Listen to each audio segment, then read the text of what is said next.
They can biocode directed energy attacks that will only go and bioresonate with your body. So that three people can be standing right next to you and nobody's going to feel the harassment except you, because these signals are biocoded to your body's tuning only. Then they can send down E2K, they can send down any symptom they want, because they're in full control of the bioresonance of your bioenergy. Roger Tolsis is a Los Angeles private investigator who specializes in electronic countermeasures. In the past 30 years, he's swept over 2,500 locations for bugs and wiretaps. In recent years, his business has included helping victims of electronic harassment and mind control. You coined the term electronic harassment. What is electronic harassment? Okay, well, electronic harassment is when any person or perpetrator uses an electronic device or groups of electronic devices to either compromise your privacy or to use electronic weapons against you for harm or to control your situation. What's happening now is the black ops and the military and weapons development community want these weapons to be the weapons of choice in future wars. In other words, when we went into Iraq, as an example, they went in and did the shock and awe. So they blew up the cities, they blew up the bridges, they blew up the infrastructure, and of course then we had to come in after taking the country over and then spend all that money rebuilding their cities and bridges and everything. So what they've done is they've decided that what we want to do is have non-lethal weapons that can be used against enemies that don't destroy physical things. In other words, not bombs, not bullets, not missiles, but some kind of electronic mind control devices, such that you can get mental control over enemies without blowing up infrastructure. So what's happened is these things were supposed to be developed towards enemies.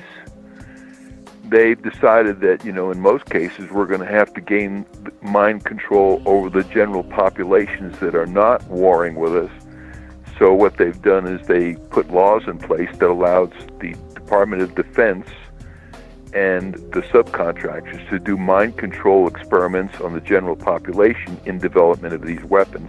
So anybody who gets on the bad side of the government could end up being a lab guinea pig.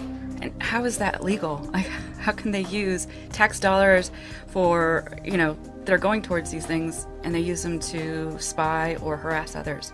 How does that? Title 50, Chapter 32, Section 1528. Check it out. Is this getting worse, this problem? Are you getting more and more people coming to you as the months and years go by? Well, I get between 6 and 10 calls a day from people, brand new calls a day from people that are suffering from electromagnetic attacks and other kinds of covert activity against themselves. And of course, I get emails from all over the world. Almost every country in the world has a similar problem going on. And so as long as you're within reach of satellites and other kinds of cell tower transmissions, you're within a keystroke of being harassed. People who complain that they are being watched often say they are hearing voices. How are voices transmitted?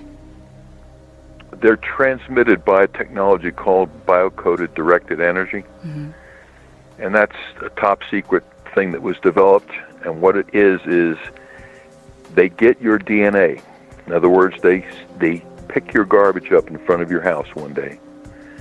And inside your garbage is your DNA. Most likely from the trash can in your bathroom that you dumped in your garbage.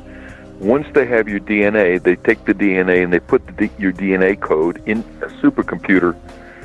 And in that supercomputer, they run algorithms that biocode electromagnetic transmissions so they bioresonate with your body. Once they've done that, they can transmit that from satellites or cell towers or aircraft or any number of ways. And that signal will only affect you and nobody else. In other words, everybody standing next to you is not going to hear the content because their receiver is not tuned to that bioresonance. There's a bioresonance to every individual, just like our fingerprint. Every person has an individual DNA, a different bioresonance. And so the original Stockland patent is on my website, where Stockland was able to go voice to skull with pulse transmissions in 92. And then after the rest of the development went black ops. We don't really know what happened after that. We knew we could put voices in group people's heads. What they did, and I know from the Russian translation from Cheryl Welsh, from reading all her translated psychotronic stuff from Russia, that they figured out how to biocode these microwaves so that it can attack specific individuals. They basically analyze your DNA, and they then use supercomputers to encode the signals. So just think of it this way. It's kind of like, let's say you have a cell phone and I have a cell phone, and they're the exact same model cell phone. Let's say it's, an LG cell phone, and you and I have the exact same ones, except your phone's programmed to your phone number and mine is programmed to my phone number. And as those cell phones sit there, they listen to the control channel of the nearest tower. And the control channel is sending out codes so that if somebody wants to call you and they ring your number, and that tower will then put out your phone number on the control channel. And once your cell phone sees that control channel number, it wakes up because it recognizes that that's the number that it's associated with, and it sends a signal back to the tower saying, "I'm over here. Send the call through." So it's the encoding that's coming off on a microwave link that causes different phones to come alive based on their coding. So the biocoded directed energy is the same thing, except instead of phones, we got human bodies. What is the worst case that you've ever worked on where you saw this? What exactly was it like for this person? Most people consider themselves to be in hell, especially the ones that are getting voices that are instructing them to do things. A lot of times, most of the times, the voices are just demeaning, and they're attempting to shut the person off from their normal life flow and their normal friends and family, that kind of thing. But then the really serious cases are where the voices are instructing them to do destructive things. It can just escalate into being worse. What ways how do you block it? Like, say if you're in your house, how do you block that from coming in, the waves and stuff? Yeah, we block it with an electrostatic active shield system that generates it's kind of like a jammer. Mm-hmm. It just blocks incoming electromagnetic fields so that, you're able to, once you're inside this particular device, you're able to stop it. Are there a lot of people like you out there that can help others if they're having this issue? No. So if this is happening to them, what do you do? Like, where do you go? Well, who do you turn to? We have a test protocol where people that are being electronically harassed, where the harassment travels with them, they come to us and we put them through a test protocol. And the test protocol has to do with scanning them to see if they have microchip implants. It has to do with using spectrum analyzers to analyze what kind of electromagnetic attacks are taking place. It has to do with putting them inside different kinds of shielding systems to see what blocks the problem that they're having. Mm-hmm. And so that's the way we handle it with that particular test protocol. Do you do this all over the country, or do you have to be just in your area? We do travel all over the country, but lately we have people come to us just because we're so overloaded. We have a question from YouTube. They want to know if this is affordable to the everyday person. Yeah, the shielding runs about $1,500. Okay. What about the test protocol? Test protocol takes 5 days and it runs about $2,500. How long does this system take to set up? Like, when you get a case, what do you have to do from start to finish? How does this all work? Well, you have to go put the individual through the test protocol to find out the nature of the problem.